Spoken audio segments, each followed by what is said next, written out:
பகவத்கீதையில் முதல் சாப்டரில் 47வது ஸ்லோகம்.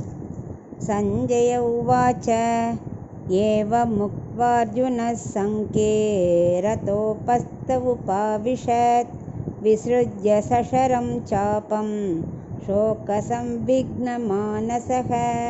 இப்போ இதுக்குள்ளே அர்த்தத்தை பார்க்கலாம். சஞ்சயன் திருதராஷ்டிரன்ட்ட கூறுறான். என்ன சொல்கிறான்? இந்த அர்ஜுனன் சோகத்தை மூழ்கி இருக்கிறதெல்லாம் பற்றி கண்ணன்ட்ட சொன்னான் இல்லையா, அது அப்படியே இப்போ நடந்ததெல்லாம் அவன்கிட்ட சொல்லி முடிக்கிறான். அப்புறம் என்ன ஆச்சுன்னா, ரதத்தை நகர்த்தி நடுபாகத்தில் ஏறி அமர்ந்தான். அப்புறம் கண்ணனை விட்டு நகர்ந்து போய் அமர்ந்துட்டான். இது வரைக்கும் இப்படி கேட்டுட்டு இருந்தான்னா இன்னும் சோகம் தனியில்லை. ஸோ கண்ணனை விட்டு நகர்ந்து போய் உட்காந்துட்டான்.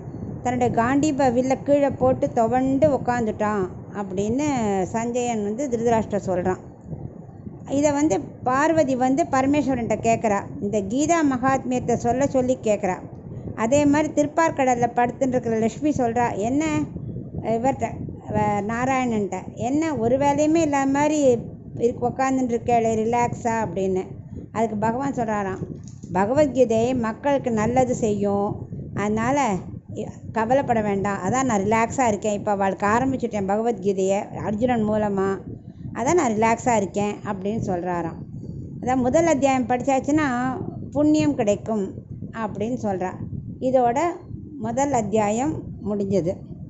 ஓம் தத் சதிதி ஸ்ரீமத் பகவத்கீதாசு உபனிஷத்சு பிரம்ம வித்யாயாம் யோகசாஸ்திரே ஸ்ரீகிருஷ்ணார்ஜுன சம்வாதே அர்ஜுன விஷாத யோகோ நாம பிரதமோऽध्यायः.